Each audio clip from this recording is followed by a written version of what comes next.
believe in freedom cannot rest. We who believe in freedom cannot rest until it comes. We who believe in freedom cannot rest. Oh, we who believe in freedom cannot rest until it comes. We who believe in freedom cannot rest.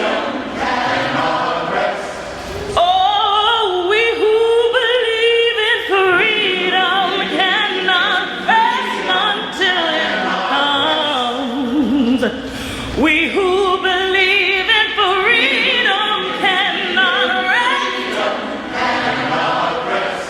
Oh, we who believe in freedom cannot rest until it comes. We who believe in freedom cannot rest. Oh, we who believe in freedom cannot rest until it comes.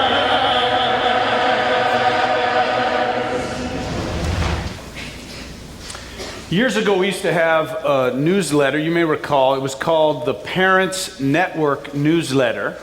And it was written by two moms from our congregation. They were both great thinkers and great writers. And it was filled with information for parents on how to talk to their children about religious topics in a way that makes sense for Unitarian Universalists. Now, on the back cover, there was this little section called Playground Ready, Little Answers for Big Questions. It was to give our children simple ways to respond to complicated religious questions. Now, these moms came up with this feature because we live in a place where our children are often confronted with theological questions on the playground by other children. Are you saved? They get asked, well, suspended upside down on the jungle gym. Have you accepted Jesus Christ into your heart is a conversation in the sandbox in elementary school here in Oklahoma. Now, back in Boston, where I came from before coming to Tulsa, it was more common in elementary schools for kids to ask each other, what college do you plan to go to? But here in Oklahoma, they ask, what church do you attend? And the subtext, of course, is, what afterlife do you plan to attend? You can imagine our 5, 6, 7, 8-year-old children explaining that they go to All Souls. Sometimes that's enough to end the conversation because the other child doesn't know what All Souls is, and they're just happy that their friend goes to church. But other times, the question is followed by, what does your church believe? And when you're growing up in a church as inclusive as this one, that can be hard to explain, especially when you're hanging upside down on the monkey bars. But today, I would tell our children to say our church is more about love than beliefs. But back then, in the section called Playground Ready, Little Answers to Big Questions, to help our children avoid being told by their peers that they're going to burn in hell, our Parents Network newsletter suggested that when asked, what does your church believe? Our children can reply, we believe there's one God and all are saved. Now, 9 times out of 10, the response to that would be, okay. And then they'd move on to more important topics like, could you pass me that plastic shovel? But occasionally, there are more tenacious toddlers or persistent playmates who will say, but only people who accept Jesus Christ as their Lord and Savior are saved. To which our children can say, well, that's not what we teach in my church. And that often ends the discussion, or at least suspends it till about 5th grade. But here, in what many call the buckle of the Bible Belt, it's still common for all of us, really, including our children, to be asked, are you saved? I was asked one time, I was in Whole Foods getting some food, and somebody asked me if I was saved, and they said, "You're a minister from the All Souls Unitarian Church." And she stood in the cereal line in Whole Foods trying to convince me that I was wrong. That I had never read the Bible before, and I appreciated, I appreciated her chutzpah to even try to do that. But my answer, typically when someone will ask me, "Are you saved?" is yes, of course. And that is the answer that All Souls children have been giving on Tulsa playgrounds for generations. Because here we explain to them that the word saved means good with God. And we teach that they and everyone else were born good with God. And even though not everyone here today believes in God, one thing that we all have in common is that none of us believes in a God that is vindictive and torturing and masochistic. Which brings me to the topic of hell. Now here at All Souls, our focus is not to try to save people from a hell in the afterlife that we cannot see, but to save people from very real hells in this life that we can see. Addiction, abuse, hunger, homelessness, poverty, persecution, war. These are very real hells that we see with our own eyes. So we put our efforts into trying to help people and ourselves out of these hells. Now, working for change and justice, I have found myself in some odd alliances at times. I do a lot of my activism along with the interfaith community here in Tulsa, so that means that I'm often working on some issues side by side with Baptists and Mormons and Muslims and others who will ally with me on some issues, but with whom we may be opposed and often are opposed on other issues. For example, in the work I do for racial justice, I'm often working with my beloved Black Baptist preachers here in town, and I get invited to speak at their churches, and they've come here to speak at this church, and we work together for racial equality. But I know they absolutely disagree with me theologically on a number of important issues, and sometimes they work against me on issues such as the rights of lesbian, gay, bisexual, and transgender people, or women's choice, and some of those kinds of things. And based on their professed theology, many, if not all of these ministers believe that my family and I are going to hell. People ask me sometimes, "Well, doesn't that bother you?"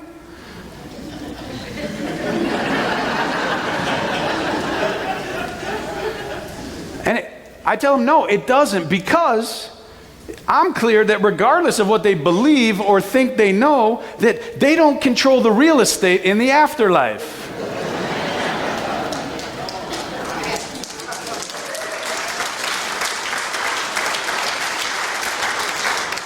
And I don't believe in hell anyway, so I don't really care. But if, however, somebody controls some actual real estate right here in this world, and they won't let me or someone I care about rent it because of their religion or their sexual orientation or their race, then I definitely have a problem with that. Which brings me to my main concern this morning. There is an issue like that right here, right now, in Oklahoma. Have you been following the legislature's hurtful and heartbreaking Bill 1140? It's proposed to give private adoption agencies the right to take public funding and then discriminate against people based on the agency's religious beliefs. Now, what this means is that a qualified family can be blocked from adopting by a religious agency because the family's Muslim or atheist or single or a same-sex couple. Now, if they want to discriminate, they can take that sad action with their own money, I suppose, but to allow public funding to be used to discriminate against other Americans is absolutely going too far. And yet both houses of our, go ahead, we can applaud that.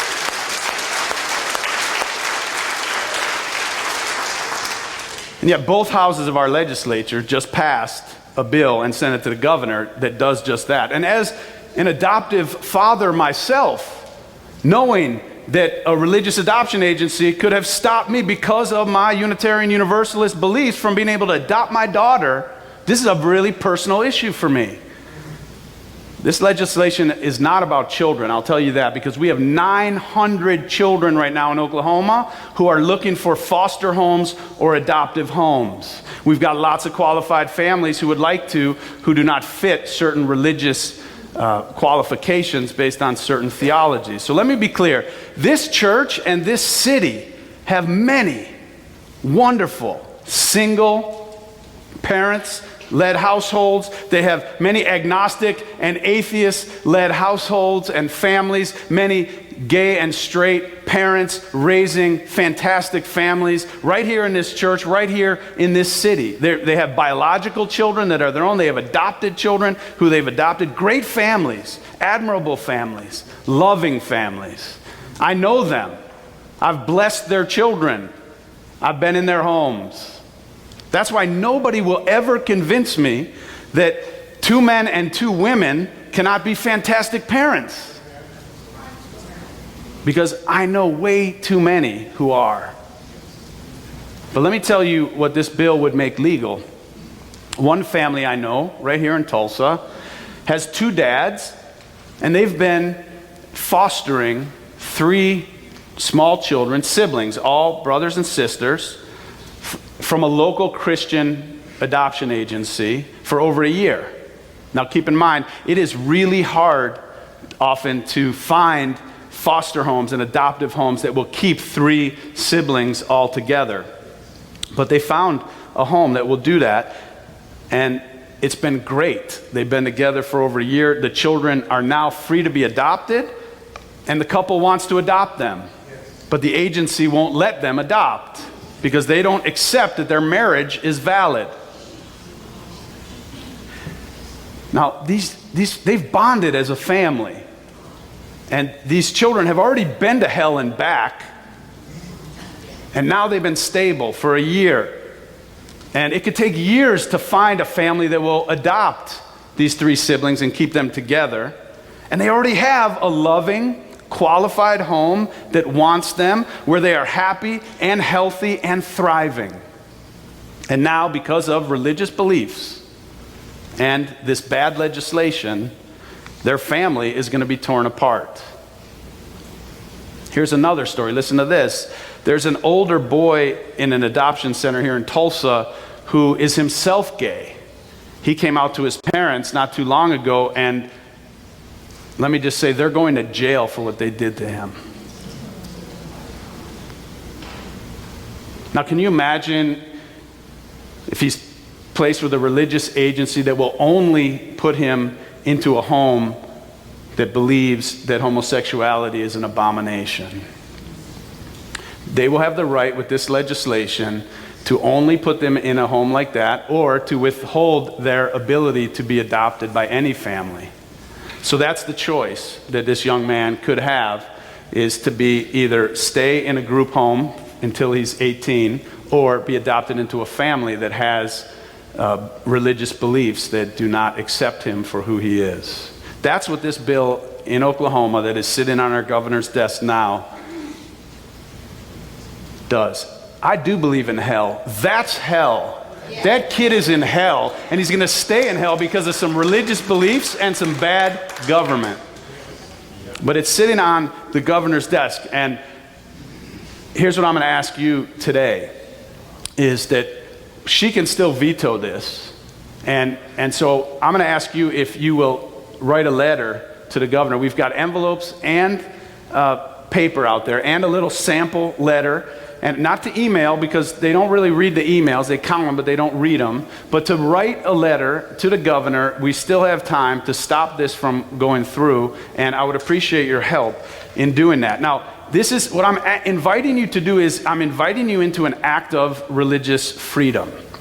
And an act of religious freedom has 3 elements to it. It requires each of us, number 1, to search our hearts and our minds and our conscience.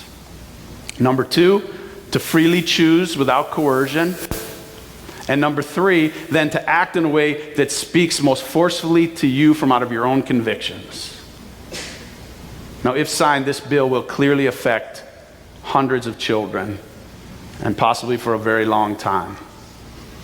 It may even cause our state to be boycotted and all kinds of other things, which we've seen to other states around the country. Now, sometimes I really wished that I believed that some deity or another is going to come down here to earth and clean all this up and usher in a world of peace and justice for all. But I don't. And I don't think you do either.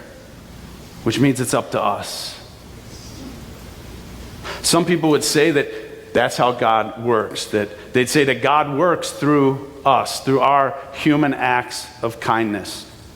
Well, whatever your theology, may it lead to love and freedom from hell, real hells, the ones here in this life. Let's remember that this church has a mission. It always has. Not in a missionary sense, but in the sense of purpose. If people mess with the freedoms in this town, they're going to hear from us. That's what we do.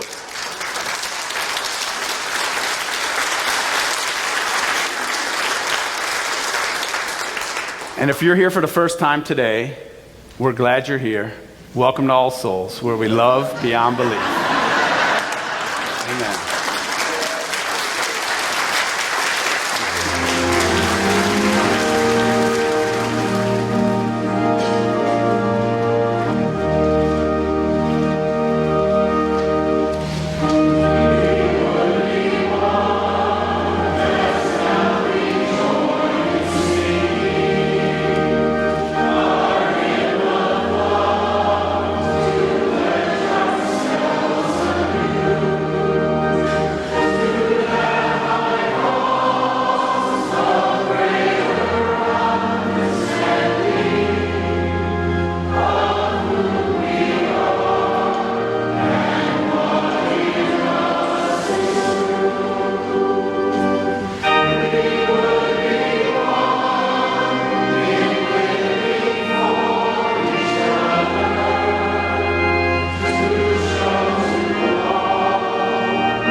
You're visiting with us online today.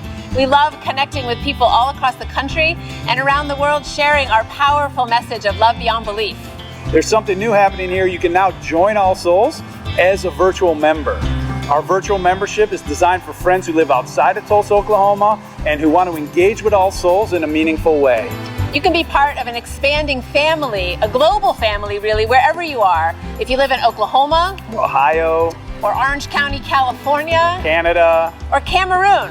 By becoming a virtual member, you'll be able to deepen your connections with members and friends here in Tulsa and with members wherever you are. Each week, you'll receive special All Souls content tailored for you, our virtual members. Virtual members have access to pastoral care, to personal prayers, and also receive invitations to exclusive web events. You can learn more, and if you're ready, you can become a virtual member today by visiting allsoulschurch.org/virtual membership. We're grateful our ministries are having a positive impact on your life, and we want to share the good news of love beyond belief with more and more people. So no matter what, we need your support to keep this ministry growing and thriving, so please consider making a gift today. You can do so by texting Love BB for Love Beyond Belief to 73256, or simply visit our website. You are a blessing in our lives. May you be blessed and be a blessing.